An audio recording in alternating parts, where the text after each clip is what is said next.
É o que eu te peço, Pai Santo, Pai querido, e no nome santo do Senhor já obrigado isso. Amém. Você pode aplaudir Jesus, querido?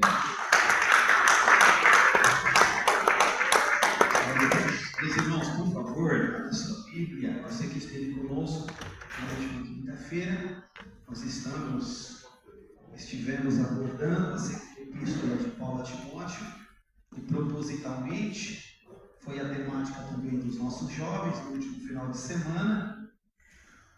Eu não sei se tinham avisado que a temática dos jovens seria em Timóteo? Estava lá no cartaz? Sinceramente, diante de Deus, eu duvido.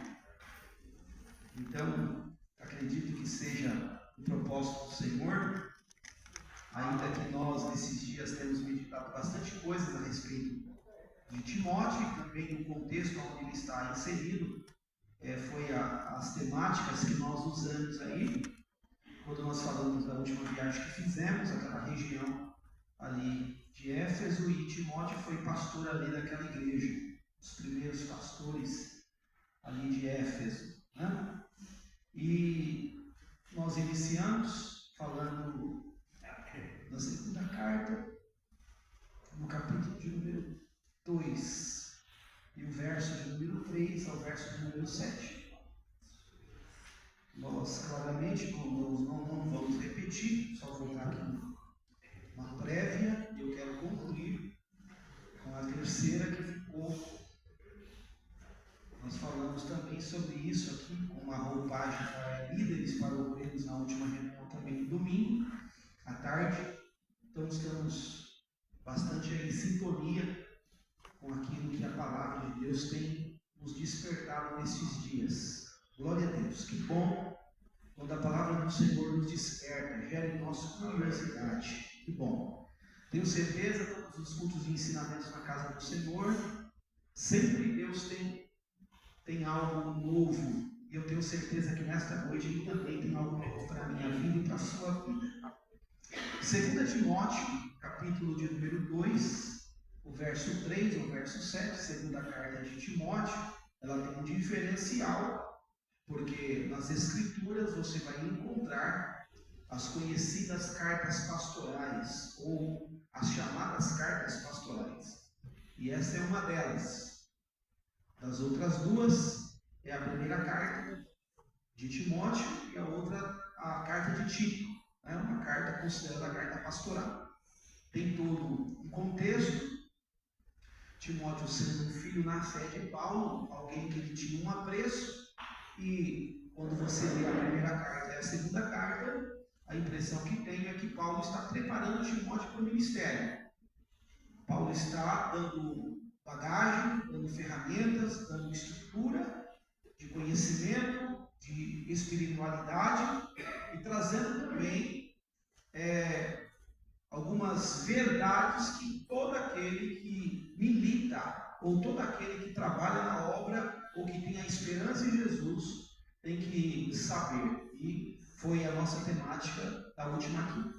Segunda carta, capítulo 2, verso 3 ao 7. Para nós meditarmos, nós vamos ficar hoje no verso 5, que é o terceiro tópico que nós já falamos, vamos falar já. Verso 3. Participe dos meus sofrimentos como bom soldado de Cristo Jesus. Em algumas traduções está dizendo, sofre pois comigo como bom soldado de Cristo Jesus. Verso 4.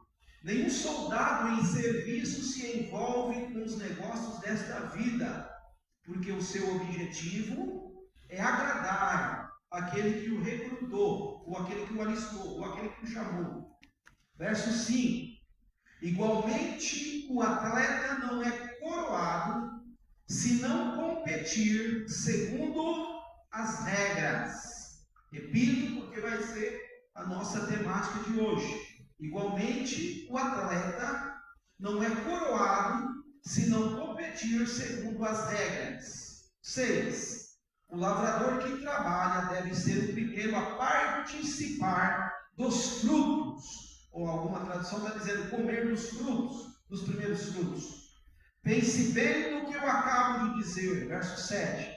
porque o Senhor dará a você compreensão em todas as coisas. Pode tomar assento em nome de Jesus. Glória a Deus.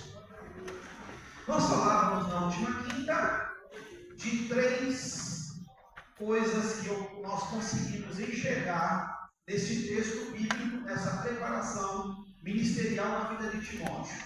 Falamos a ideia do sofrimento, foi a nossa temática. Confesso que tem algumas pessoas que quando a gente aborda isso, você percebe no semblante que tem irmão que não gosta muito dessa temática de sofrimento, ou de falar de dor, de falar de choro. Não é verdade? Ou alguém gosta? Pastor, eu amo sofrer. Tem alguém que ama sofrer? Tem alguém que ama chorar? A não ser choro de alegria. Mas subentende-se que choro relacionado a sofrimento não é de alegria. Não é verdade? Eu dizia, quando você está enfermo, quando você está doente, com uma enfermidade gerando dor, você chora de dor, você não queria essa alegria para ninguém, ou que ninguém participasse ou sentisse o que você estava sentindo. Nós falamos um pouquinho sobre isso, sobre a ideia do sofrimento. E a minha verdade, meus irmãos, que não existe, na verdade, uma regra, mesmo nós que estamos fazendo tudo certo, Roberto, você não está blindado dos sofrimentos que a vida pode nos proporcionar, ou que a vida pode nos reservar. Sabia disso? Foi o que nós falamos na última quinta. O crente, mesmo sendo fiel ao Senhor, ele pode, talvez, irmã Fátima, sofrer na sua vida.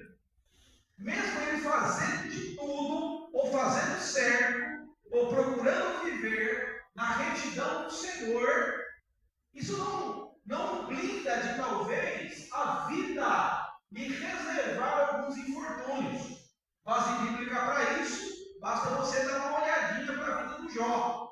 Né? Você não vai encontrar características como Jó comum na Bíblia, ou seja, você não vai encontrar um grupo grande na Bíblia que reunia as qualidades que Jó tinha. Um homem reto, que se desviava do mal, temente a Deus, e tudo aquilo que você vai achar nas características de Jó. Mas todos nós sabemos, Jó sofreu, sim ou não? Sofreu ou não sofreu? E sofreu com as mais terríveis dores que um ser humano aqui nesta vida pode sofrer. Você imagina comigo, alguém que malha, que levanta numa quinta-feira como hoje rico, aí levanta Bruno na outra semana pobre. Há quem diga que quando leva um verso é mais fácil. Eu nunca fui rico, então eu não sei. Né? Não sei se é mais fácil ou se é mais difícil. Né? Um dia eu conversava com um empresário, Sabrina, fazendo uma visita muitos anos atrás, e ele estava quebrado, né? E ele era dono de uma rede de ótica. A ponto de quebrado da própria empregada levar cesta básica para ele sobreviver. Imagina, aí ele contando, então eu tenho um vislumbre do que deve ser. Alguém que um dia foi rico, pastor Roberto. Imagina um rico chegando no mercado, nesses hipermercados, não, Vila, pega aí mulher, um carrinho de 150 para levar, e vai sem ver preço, meu amigo, passa lá, não tem problema, dinheiro que não é problema. Aí de repente, no outro dia, irmão José, não deve sair aqui hoje, não dá. Né? Pega do mais barato. Né? Não, deixa para comprar semana que vem, tem um pouquinho em casa ainda. Imagine, não deve ser fácil. Jó, ele deixa de ser rico. E o sofrimento de Jó não está implicado só na questão material.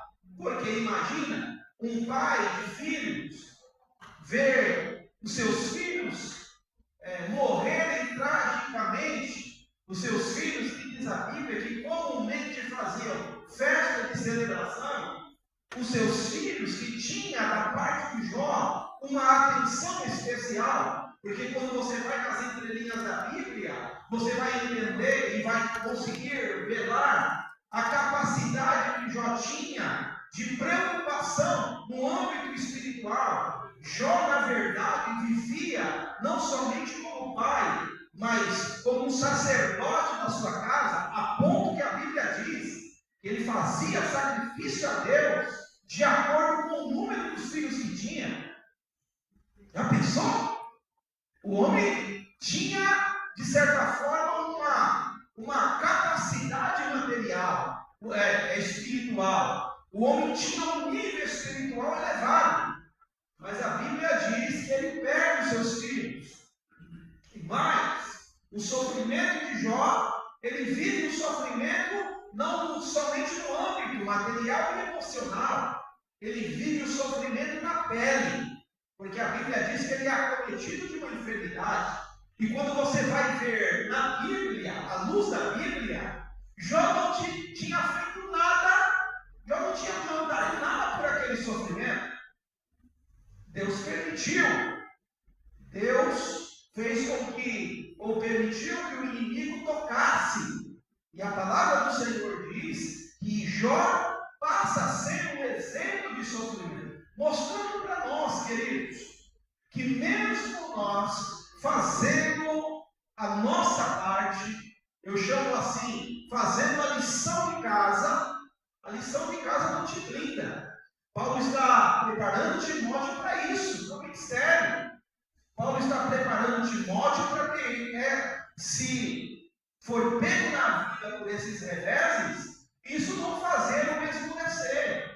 Isso não fazer com que algumas pessoas, como nos dias de hoje, quando passa algumas aflições, ou quando passa algumas lutas da vida, ele quer desistir da carreira, ele quer desistir da fé. Parece que Paulo está falando de sofrimento em um nível com Timóteo de profundidade, e chamando Timóteo a ter foco de experiência ou de exemplo desse próprio. Timóteo, sofre comigo, ou participe dos meus sofrimentos. Você está vendo como eu estou sendo perseguido? Você está vendo que eu estou sofrendo por causa do Senhor? Sofre comigo. Por quê? Porque todo soldado de Cristo, todo aquele que foi alistado ou arregimentado para militar na carreira cristã, deve entender que sofrimento pode fazer parte. Nós abordamos isso como primeiro tópico da quinta passada. A segunda coisa, abordamos no verso de número 4, ele está dizendo: nenhum soldado em serviço se envolve com os negócios dessa vida. E eu disse para os irmãos na última quinta que essa tradução aqui eu não gosto muito dessa parte. Se envolve. Por quê? Porque aqui ele não está falando que, como cristão ou como obreiro, Timóteo não deveria se envolver com a vida. Eu dizia na quinta passada que todos nós que estávamos na última quinta e que estamos aqui, de sobremodo, estamos envolvidos com esta vida. Falei para os irmãos que nós vivemos neste mundo, e se automaticamente vivemos neste mundo, nós estamos envolvidos com os negócios desta vida. E apresentei para os irmãos algumas traduções, que essa palavra envolver com os negócios desta vida, ela diz assim, envolver com os negócios desta vida, essa palavra embaraço, como alguma coisa que te atrapalha. O embaraço aqui e citei lá o Hebreus 12, quando o escritor dos Hebreus, ele coloca uma evidência diferenciada a ideia do embaraço e de pecado, porque embaraço aqui, na verdade, Paulo está falando a Timóteo, não insuma o pecado, mas é alguma coisa que te atrapalha, alguma coisa que te impede. Ele usa essa palavra, na NVI, ela é como um peso que você tem que carregar que te atrapalha. É como alguma coisa que te impede, é como um impedimento. Essa ideia de embaraço aqui, para Timóteo, Timóteo, durante a sua vida, durante a sua jornada, que você vai viver, que você vai estar inserido no contexto de vida, não deixe as coisas da vida ser um peso ou te atrapalhar do ministério que você tem que se desenvolver. E eu mencionava alguns exemplos na última quinta. Por exemplo, irmãos, existe clube dos Fusca, né? Como eu tenho, né? Fazer parte do clube do Fusca não é um pecado, mas passa a ser um pecado ou um embaraço se todo final de semana ele estiver lá e esquecer das coisas do Senhor, ou ser impedido de fazer alguma coisa para Deus. E citava alguns outros exemplos, falando na ideia de embaraço. O que Paulo está chamando a atenção de Timóteo? Timóteo, esteja preparado primeiro para o sofrimento. Segundo, Timóteo, esteja muito consciente do chamado que você tem a desenvolver, da obra que o Senhor colocou na sua mão.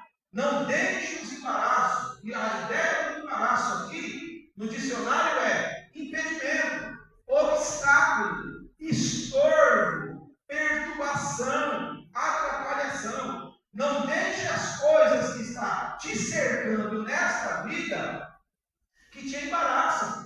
Eu vejo aqui, queridos, que a ideia de Paulo não é nem falar do inimigo, que Pedro diz assim, que tão perto nos rodeia. A ideia aqui é falar das coisas que nós julgamos menos importantes, ou que nós não damos uma extrema relevância. Não é verdade? Quando você olha na Bíblia, o trabalho é honroso, o trabalho é bíblico, o trabalho não é castigo.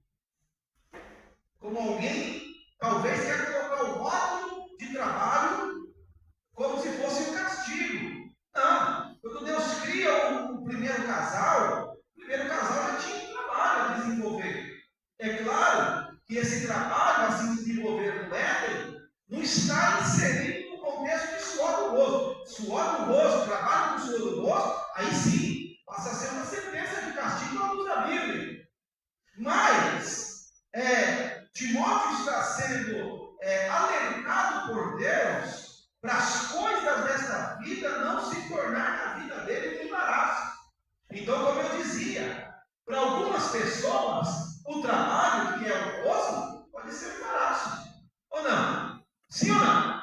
Queridos, nós vivemos hoje, principalmente de um tempo para cá, uma mente extremamente consumista. E eu não sei você, quem gosta de ter coisa boa aqui, diz aleluia. Aleluia. Ixi, esse aleluia está pouco, acho que os irmãos estão conformados com o que tem na linguagem de Paulo. Quem gosta de ter coisa boa, diz aleluia. Aleluia. É pecado ter coisa boa? Não. Pastor, mas geralmente é assim, né? Nós nos dedicamos. Eu conversava com alguém, né, da família, e que está trabalhando em 2 trabalhos, e estava queixando-se, né? Na verdade ganha dinheiro, mas eu não acompanho meu filho de crescer, não tenho tempo de congregar, faz tempo que eu não venho na igreja.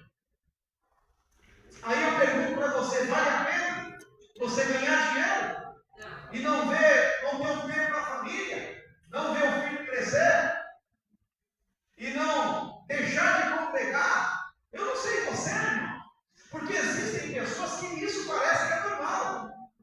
Ah não, pastor, vou lá quando dá, vou lá no dia que alguém morrer, vou lá quando alguém vai casar.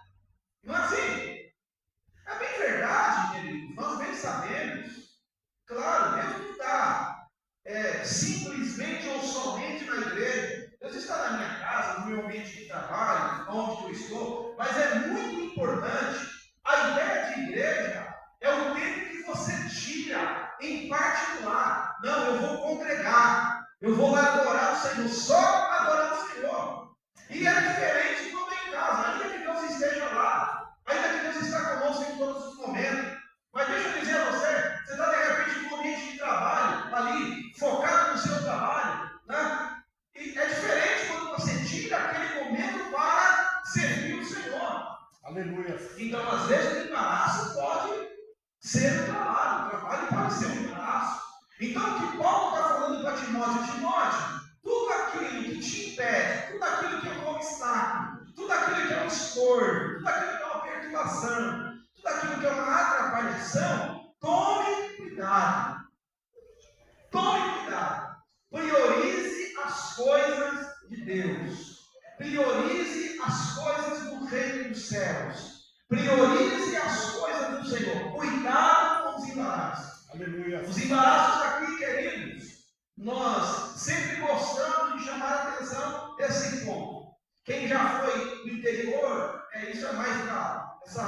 pouco mais antiga que eu, da minha faixa por trás, que talvez vai se lembrar dos toquinhos no meio dos trilhos do interior. Que de repente você não tropeçava nas grandes árvores. Você tropeçava ou arrancava a unha do pé naqueles toquinhos no meio do caminho. Quem já tropeçou? Doía, não doía? A gente não tropeça em grandes árvores. A gente não se enrosca em coisas assim que nos chamam a atenção. Geralmente a gente tropeça naqueles toquinhos, naquelas raízes fora da terra que ninguém viu. É assim ou não é? É os embaraços. Então, queridos, Paulo está falando para Timóteo. Timóteo, toma cuidado, que os embaraços estão aí. Então, tome cuidado. E a terceira e última que nós nesta noite vamos focar, que era o nosso objetivo na quinta passada, sofrimento, cuidado com os embaraços. Agora, Paulo está falando para Timóteo no capítulo 2, verso de número 5. Ele diz assim: igualmente, o atleta não é coroado se não competir segundo as regras. Tem regras para ir para o céu? Tem regras para ser abençoado? Pergunta que eu lhe faço. Ou tudo é igual? Ser crente ou não crente, é tudo igual. Talvez à luz do que escreveu o Eclesiastes, um pregador, né? Para onde nós vamos, qualquer animal irracional vai também. Será que é tudo igual? Será que está tudo na mesma relatividade? Ou na mesma linha? Ou no mesmo grau de complexidade? Ou de profundidade? Será que está tudo nivelado? Ou será que existem regras? Eu citava com os irmãos que quando eu escrevi isso aqui, eu imaginava, claro, eu não vou arriscar, né? Mas eu fiquei sabendo que a irmã Mirtz era corretora, né, irmã Mirtz? Fiquei sabendo disso aí, né? Eu me lembrei, quando eu escrevi isso aqui, eu me lembrava de todo ano, a Sabrina também é corredora, né, Sabrina? Maratonista, já está fazendo 21 quilômetros? Não? Jesus da glória! Nossa! Não está fazendo 21 quilômetros ainda? Né? Vou marcar um dia aí para levar os irmãos lá para São Silvestre. Né? A gente vê se completa ali, subir a brigadeira do Cristo. Eu acho que eu não chego nem lá embaixo da salvação, doutor Roberto. Quando escrevi isso aqui, eu me lembrava de uma grande corrida da São Silvestre. Por exemplo, tem regras. E agora, claro, no mundo moderno em que nós estamos, imagine alguém saindo ali na linha de partida e de repente ele some, pega o metrô e de repente ele para lá do outro lado e chega lá na frente. Ganhei. E ele não cumpriu o trajeto. Por quê? Porque uma das regras para o vencedor da corrida é cumprir todo o trajeto. Ou não? Descer lá a Consolação, passar ali perto da Barra Funda, do Memorial da América Latina, e passar ali para Avenida São João, de entrar ali na faculdade do Largo lá, nem lembro, mas é tempo do passo, ali, lá de São Francisco, faculdade de Direito famosa aqui de São Paulo, entrar ali pela João Mendes, começar ali a subir na Brigadeiro, passar ali no Parque ali no Bexiga da Bela Vista, ali, perto do Hospital das Mulheres, misericórdia, só que já está dando dor nas costas. E de repente lá em cima, virar a Paulista e cruzar, é uma regra. Não é? O que Paulo está falando com Timóteo? Que o soldado deve ser como um atleta que compete segundo as regras. Não deve pegar atalho. Tem regras, Timóteo. Tem coisas que não dá para você pular. Tem etapas que não dá para você pular. Tem regras que não dá para você burlar. Tem atalhos que você não pode tomar. E deixa eu abrir aqui um parênteses. É bem verdade que na carreira cristã está aí, sempre esteve ofertado de forma gratuita, de forma fácil,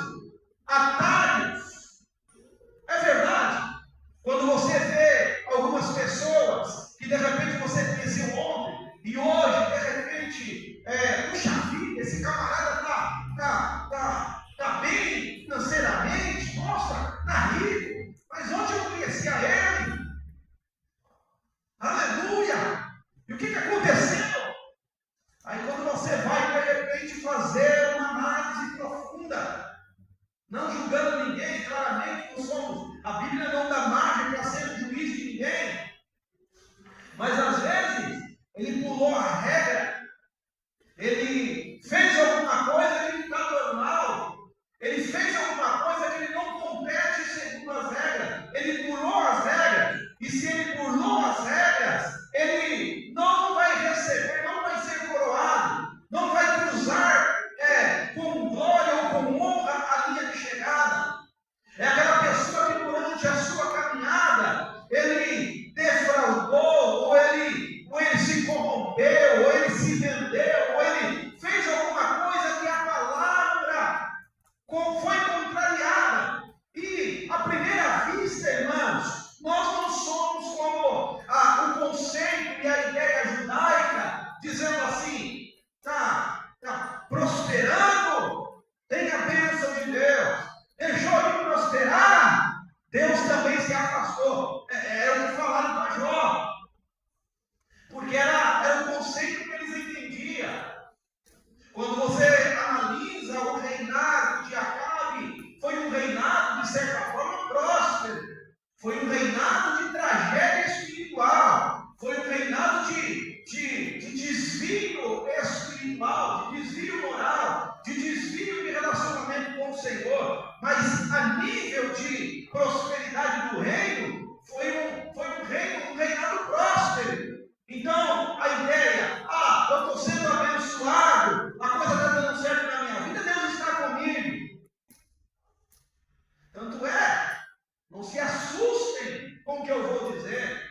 Eu fiquei sabendo, não sei se isso é verdade, não me aprofundei nisso, que existe igreja no Rio de Janeiro que quem comanda é a milícia. É verdade. Tem igrejas no Rio de Janeiro, eu costumo dizer, eu chego a entender que não é só no Rio. O Rio é que talvez algumas foram descobertas, mas alguns lugares que, na verdade, tem rótulo de nome de igreja, mas são lugares de fachada, são lugares para lavar dinheiro no crime.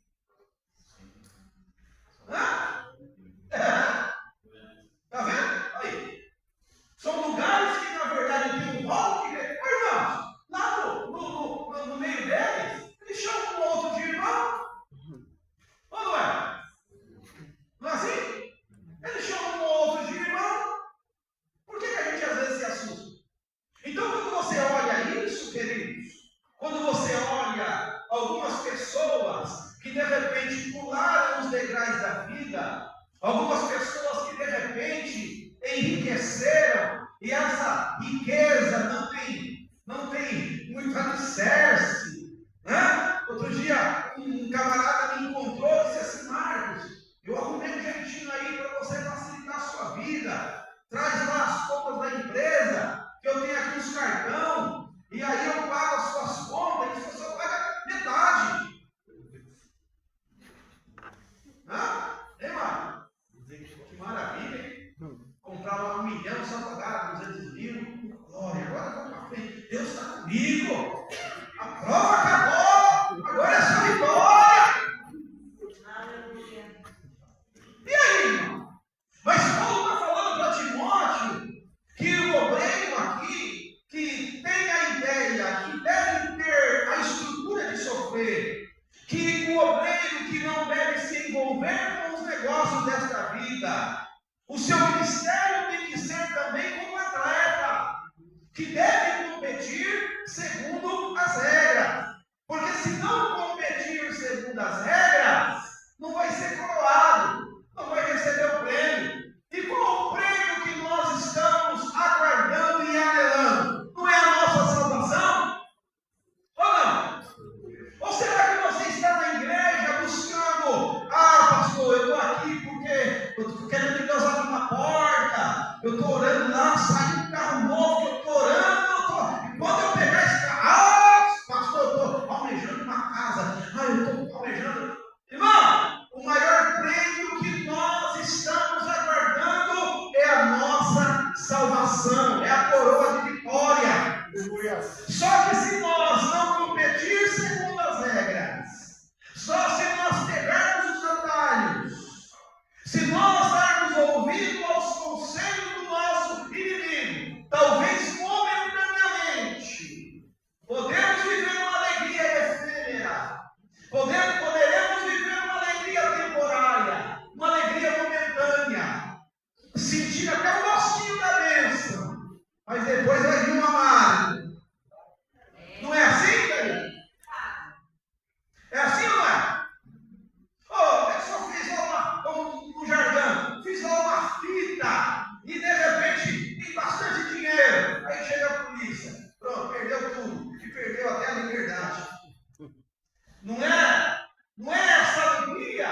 que às vezes quando você pega os ataques da vida, lhe implica ou não? Não é assim que nós, desde berço, pelos nossos pais, pelas pessoas mais antigas, aprendemos a viver segundo as regras, aprendemos a ter comportamento de cidadão direito, ou não é? Ou não é?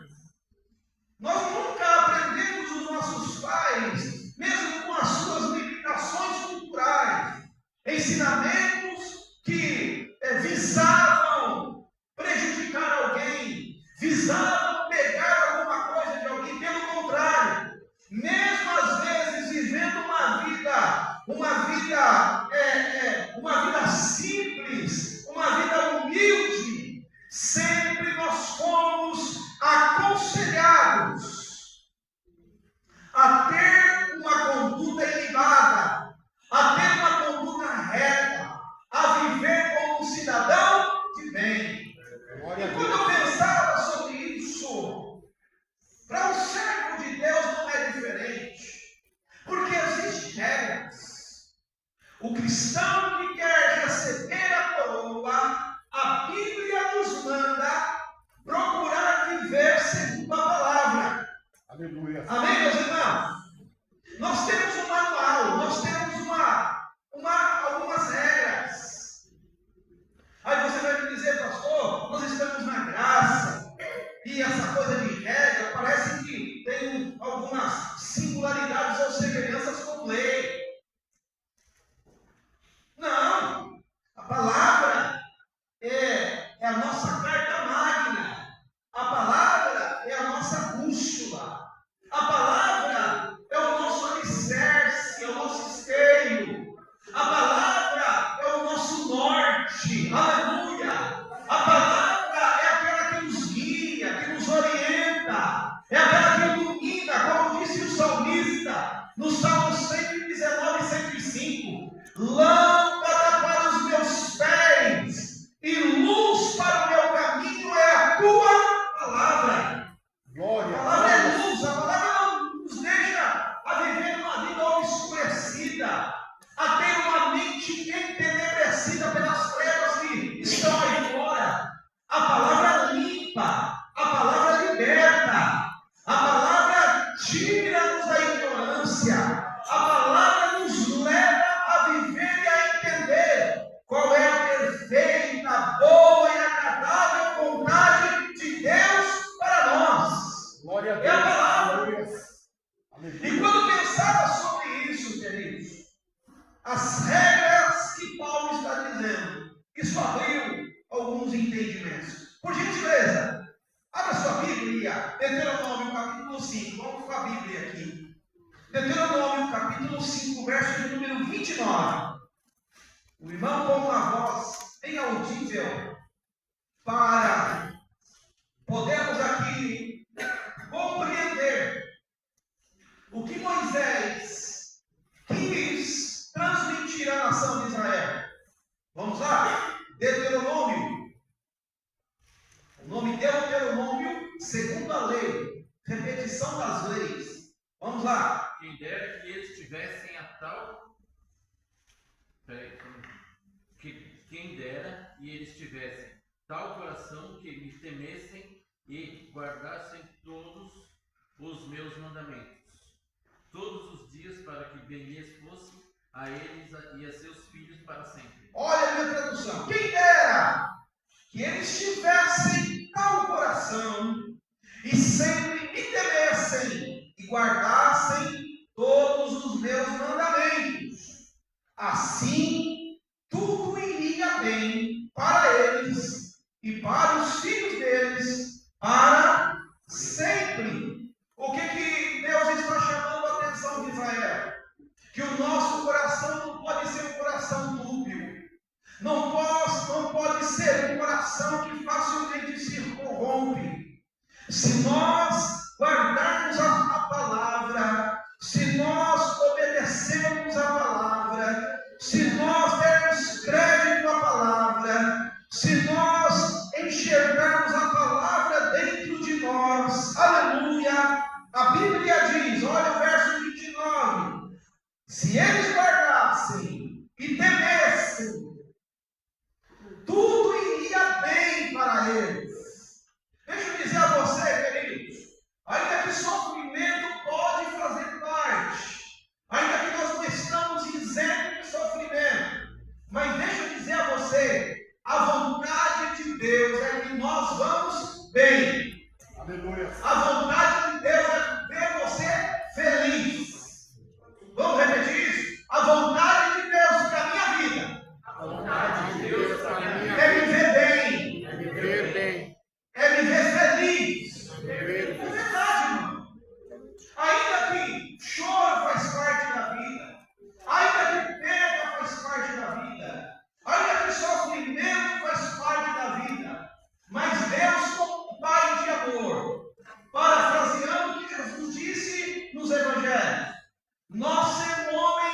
a nossa rota, de corrigir a nossa direção, de dar o norte não segundo as nossas vontades, como ouvimos, quando Paulo, nas suas viagens missionárias, não saía por impulso, não saía por instinto, não observava se a cidade era melhor, se a cidade era mais hospitaleira, se a casa não recebia bem, mas um dia ele está propositalmente desejando ir para um lugar, o Espírito Santo falou assim: você não vai para lá, atravessa e vai para Macedônia. Aleluia. Aleluia! Deus tem esse poder de corrigir a nossa rota. Louvado seja o nome do Senhor. É por isso que às vezes, amados, nós temos que entender isso. Viver segundo as regras é procurar viver segundo a palavra. É obedecer os mandamentos. E quando eu obedeço os mandamentos, o propósito de Deus é que eu vá bem em todas as coisas. Eu tenho que entender que viver ou competir segundo as regras é saber muito bem que obediência é melhor do que sacrifício. Repita comigo: obediência. Obediência é melhor do que sacrifício. 1 Samuel capítulo 15, verso 22. O clássico. 1 Samuel capítulo 15, verso 22. Você conhece o contexto? Saul era a ordem de Deus para ele aguardar Samuel para sacrificar diante do Senhor. Os dias vai passando, Samuel, como profeta, sacerdote e juiz, se atrasa. E o que ele vê as pessoas murmurando, vê as pessoas se dispersando, e ele antecipa fazer algo que não estava na sua competência. Não vou entrar nos méritos. Você conhece a história. E quando Samuel chega, a palavra de Samuel para Saul: o que você fez, rapaz? Não competiu segundo as regras, porque segundo as regras bíblicas, observe, você conhece, ele era da tribo de Benjamim, e quem podia oferecer sacrifício para Deus tinha que ser da tribo dos levitas. Saul não é levita, Saul não é sacerdote, Saul não tem a linhagem sacerdotal. Haja vista aí, entendendo? Essa era a regra, instituída não por ninguém, mas por Deus. Aí você me pergunta: pastor, por que Deus escolheu os levitas? Claro, quando você vai ver lá, foi a tribo que fica ali do lado de Moisés, mas talvez não seja uma explicação categórica. Aí você vai entender. Foi a tribo que Deus quis que fosse. E quando Deus escolhe e fala assim: vai ser, quem sou eu para falar que não é?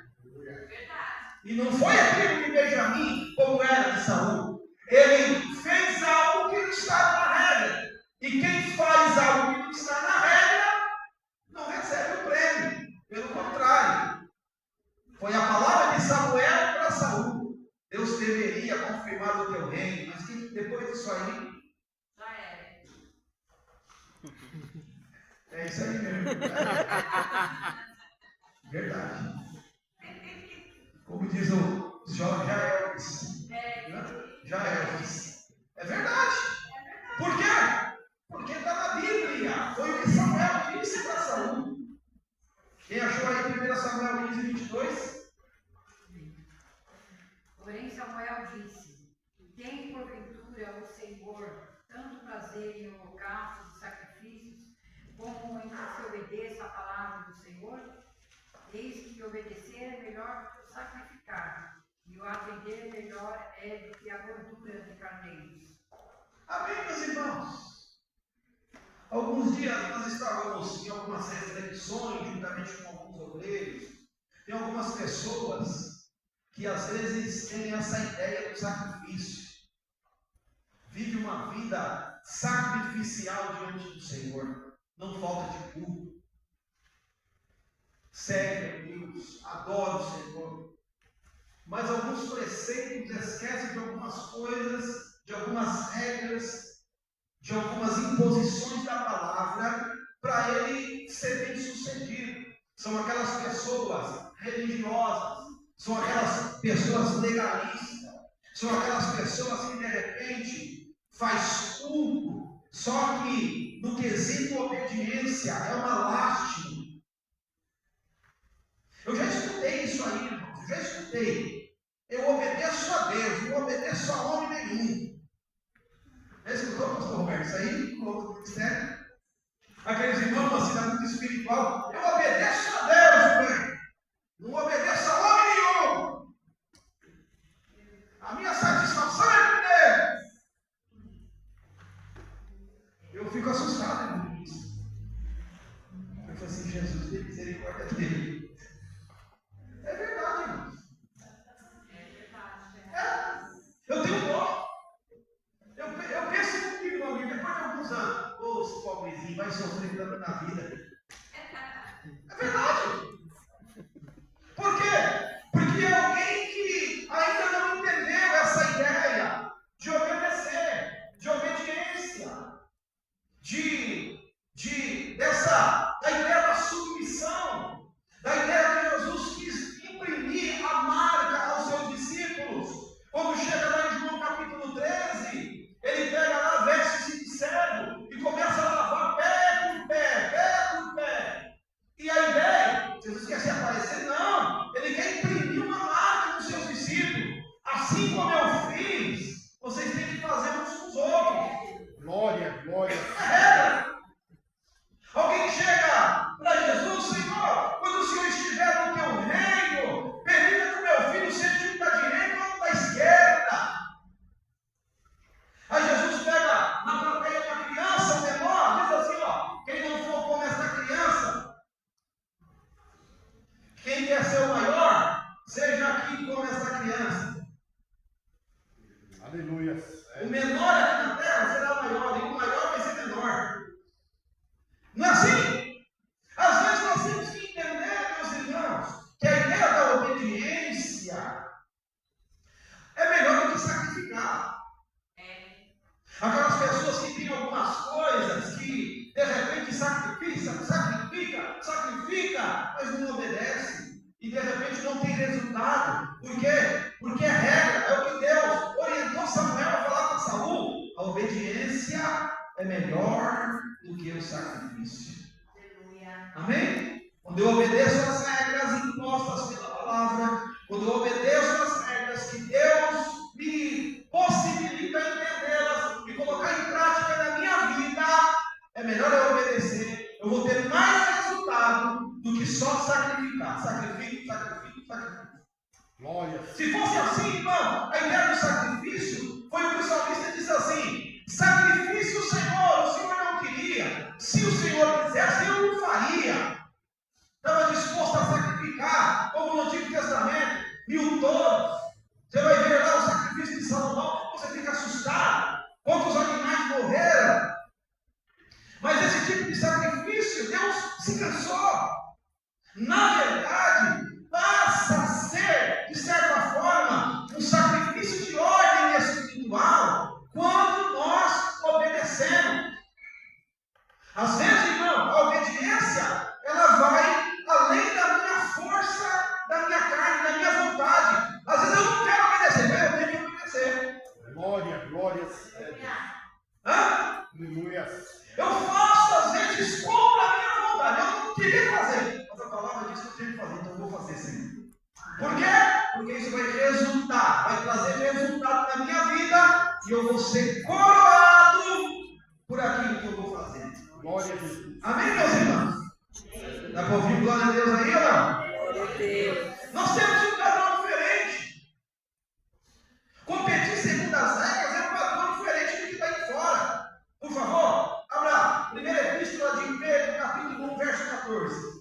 Primeira epístola de Pedro, capítulo 1, verso 14. Rapidinho.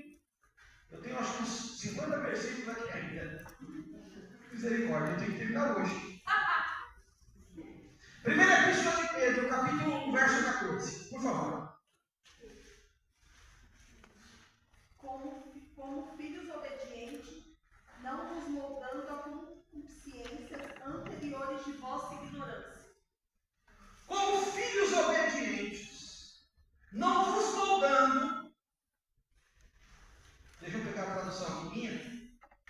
pouco diferente. Primeira Epístola de Pedro, capítulo 1, verso 14. Como filhos obedientes, não vivam conforme as paixões que vocês tinham anteriormente. A ideia aqui, seu velho eu tem que morrer, sua velha natureza tem que morrer. Foi o que Jesus disse em João. O trigo para crescer tem que morrer, o grão tem que morrer, a semente tem que cair na terra, tem que morrer. Amém? Amém? E o que Pedro está dizendo? Ele está falando assim, que antes tinha algumas coisas, alguns traços da nossa vida passada que fica muito caracterizado por uma desobediência. Ele está dizendo, não vivam mais segundo as paixões que vocês tinham anteriormente, quando ainda estavam na ignorância. Essa ideia da ignorância, quando ainda não teve um encontro com o Senhor, aquele tempo da ignorância, né? Quando você não tinha conhecimento, quando você não foi alcançado pelo Senhor, você fazia coisa que de repente, meu Deus, eu fazia isso, tem misericórdia. Mas, glória a Deus, foi no tempo da ignorância. O ruim é quando o tempo da ignorância não passou na sua vida ou na nossa vida. É ruim quando ainda o tempo da ignorância continua inserido, enxergado, enraizado em nós, até o ponto de nos fazer não ser conhecidos como filhos obedientes, mas pelo contrário, aquilo ali é um desobediente. Aquele irmão lá, ele é desobediente. A irmã fala com ele, como nós falávamos uns dias atrás, né? Aquele dura serviço, né? Aí o Weber, que trabalha na questão da anatomia humana, pastor, serviço é esse lado aqui, ó, dura serviço, como daqui está duro, a pessoa não consegue curvar. Deus tem um nexo, né? Tem uma sabedoria tremenda. A ideia da dura serviço é alguém teimoso.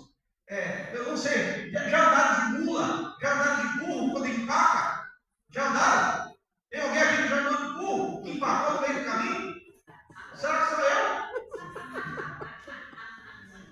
Você pode bater, irmão, você pode descer a chibata, como dizia o professor Jurandir, né? Descer a chibata, ele não vai empacar, não sai do lugar.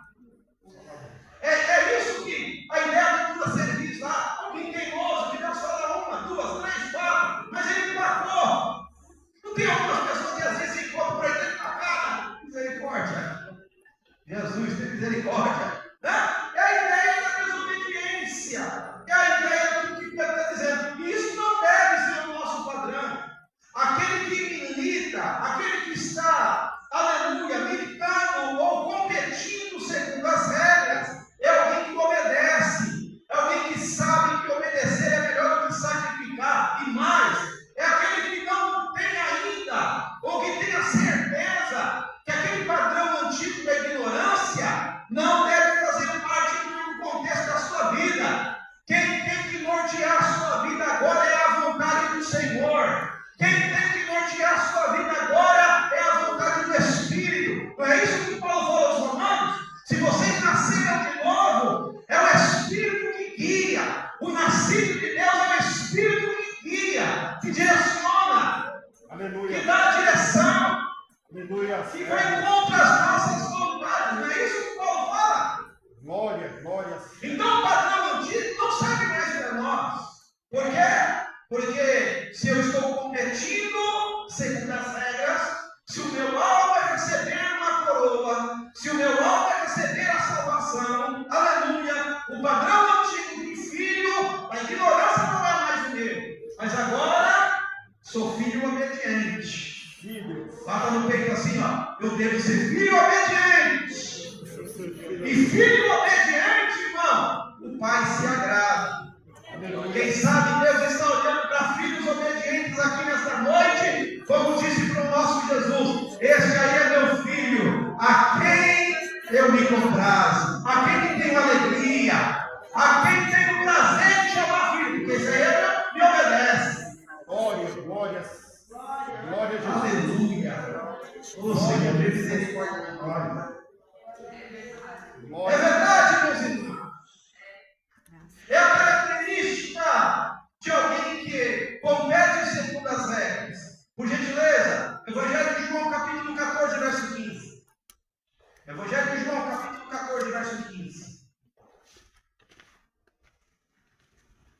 Vamos lá? Evangelho de João, capítulo 14, verso de número 15.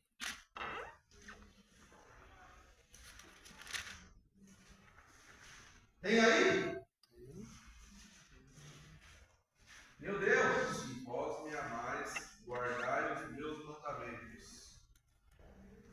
Eu gosto da minha tradução, está dizendo assim: se vocês me amam, quem ama Deus aqui diz glória a Deus. Está fraco. Quem ama Deus diz aleluia. Olha o que o texto está dizendo: se vocês me amam, guardarão os meus mandamentos. O que ele está dizendo? Se você me ama, ou se você ama a Deus, e a ideia do amor aqui, irmão, não é aquele amor de namorado, aquele amor da pessoa, aquele amor comum que nós vemos no dia de hoje, meu Deus. Conhece a pessoa na rede social. Ah, estou amando. Meu filho. Eu me identifiquei com ele. Estou amando.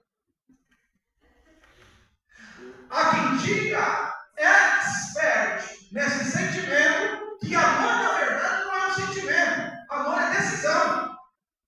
Eu decidi amar. Aleluia. Glória a Deus. Amor não é paixão, que de repente, por fase da vida, por algum acontecimento, foge pela janela. Aí, você entende o que Deus quis inculcar à nação de Israel, quando diz assim: amarás o Senhor teu Deus sobre todas as coisas, com toda a sua força e com toda a tua alma. Ou seja, tudo que você puder, que estiver a seu alcance, deve ser a intensidade de você amar a Deus. Aí, João está escrevendo aqui: se vocês me amam, quem ama Deus aqui? Acho que vai até diminuir. Quem ama Deus aqui diz aleluia! Tem que amar os mandamentos. Tem que amar as regras que Deus nos impõe. Aleluia. Irmão, sabe que Deus é tão bom? Deus fez a gente nascer na época da graça. Eu fico imaginando a gente nascendo no período de nazirear. Você já imaginou? Regra. Se fosse uma regra pastoral, todo pastor tem que ser nazireu. Cabelo crescido não pode cortar. Não pode chegar em defunto. Não pode tomar bebida forte. Morreu alguém da família, você não pode ir lá. Porque tocar defunto. Tinha algumas regras. Mas não, nós estamos na graça. Estamos na graça. E glória a Deus por esse período. Eu fico imaginando, irmãos, se na graça, nesse período, entre aspas, é mais fácil do que o tempo da lei. Sim ou não? Porque já ser justificado pela lei, beleza, mas tem que cumprir toda. Se errar uma vírgula, é condenado. Aí a graça não. Quando somos justificados pela lei, ou por obra, somos pela graça por obra que nós não merecemos. Glória a Deus por isso. Se na graça a coisa é do jeito que está, eu fico imaginando a lei. Com esse povo do período de hoje. Aí João escreve: se vocês me amam, quem ama Deus aí diz aleluia. Guarda os mandamentos. Guarda a palavra. Compete segundo as regras. Não pule. Não pegue atalho. Não aceite atalhos que o inimigo possa colocar no seu caminho. Não aceite coisas que o inimigo possa te ofertar no seu caminho. Porque propostas veio, vai continuar vindo e vai vir outras propostas do adversário, vai vir. Mas se você, como um filho obediente, obedecer ao Senhor, competir segundo as regras, colocar Deus como prioridade na sua vida, Ele vai te abençoar. Aleluia. Quando os discípulos foram convidados a parar de pregar, quando se instala uma perseguição da igreja, Atos capítulo 5, está registrado isso. A igreja está vivendo um dilema: pregamos ou deixamos de pregar? Pregamos ou deixamos de pregar? Quando eu falava aqui, vai ser a temática da próxima quinta, né? Como Áquila e Priscila acabam chegando e encontrando com Paulo, porque eles estão vindo de Roma. Roma está vivendo uma o imperador Cláudio instala ou faz um decreto que todos os cristãos tinham que sair de Roma. Por quê? Porque se não saísse, certamente seria morto. Áquila e Priscila, mais do que depressa, pega o barco e vai acabar lá na região de Éfeso. Vão ser um dos primeiros pastores dali também. Mas interessante, a igreja está vivendo isso em Atos capítulo 5, 29. E vivendo um dilema. Pregamos ou deixamos de pregar? Estão matando o crente. Estão prendendo o crente. E aí? Aí Pedro faz uma declaração que me chama a atenção de um filho obediente. Importa obedecer a Deus do que obedecer aos homens. Tem pessoa que pega esse versículo de Pedro no sentido negativo, daquilo que eu acabei de falar. Não, eu obedeço a Deus. Né? Mas não isso aqui. Isso aqui é Pedro dizendo: vocês estão nos ameaçando, vocês estão falando para não nós pregarmos Jesus, mas nós preferimos obedecer a Deus. Preferimos competir segundo as regras, preferimos estar debaixo da cobertura do Senhor. Nos importa obedecer a Deus do que os homens. É isso que Pedro está falando. Nós não devemos, meus irmãos, deixar de competir segundo as regras. É o que nos ensina o irmão de Jesus ao escrever na sua epístola, no capítulo 1, verso 22. Nós não devemos ser somente ouvintes. Tiago diz que também devemos ser praticantes. Pratique. Aleluia. Exercite. Procure competir segundo as regras. Porque quem compete segundo as regras tem recompensas da parte de Deus te esperando. Observe, quando Deus chama Josué, capítulo 1, Moisés havia morrido. Josué está assumindo uma grande responsabilidade de guiar uma nação, de conduzir o povo. Bem certo, Josué foi preparado por Moisés. Josué foi ajudante, auxiliar de Moisés. Conhecia muitos pormenores. Josué assume. E a Bíblia nos diz que foi uma palavra que Deus lançou a Josué. E a palavra que Deus lançou para Josué parece que ecoa no meu coração como Paulo falou para Timóteo. Compete segundo as regras. E claro, não foi com estas palavras que Deus falou para Josué, mas Deus falou assim para Josué. Quando Deus quis incentivar, quando Deus quis motivar Josué, quando Deus quis trazer para Josué a visão da recompensa que lhe esperava, e quando Deus quis dar para Josué, se você quiser ser bem sucedido, se você quiser prosperar o seu caminho, se você quiser, entre aspas, ser abençoado, olha aqui as regras. E que regras que Deus dá para Josué?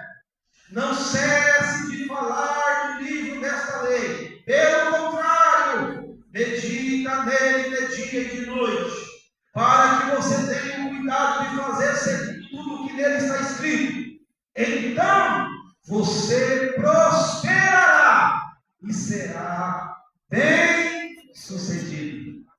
Quem compete segundo as regras, quem está em sintonia com a vontade de Deus, expressa através da sua palavra. Aleluia. É Deus. A Bíblia diz que a prosperidade será uma companheira durante o seu trajeto. Sim, meu Deus.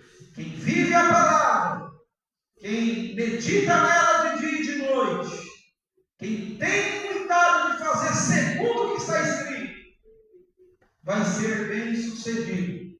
Ou seja, você vai ter sucesso aonde a planta dos seus pés tocar. É o que o Senhor está motivando Josué. É o que Deus está dizendo com outras palavras. Josué, se você competir segundo essas regras que eu estou te dando, observando a palavra, meditando nela de dia e de noite, cuidando de fazer o que nela está escrito, a prosperidade vai te acompanhar e você será bem sucedido. Amém, meus irmãos?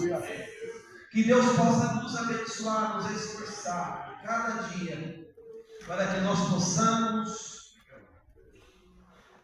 sofrer como bom soldado de Cristo Jesus. Segundo, para que nós possamos não nos deixar sermos parados pelos embaraços da vida. E terceiro, competir segundo as regras. Que é isso? Viver de conformidade com a palavra de Deus. Sim, meu Deus. Aleluia.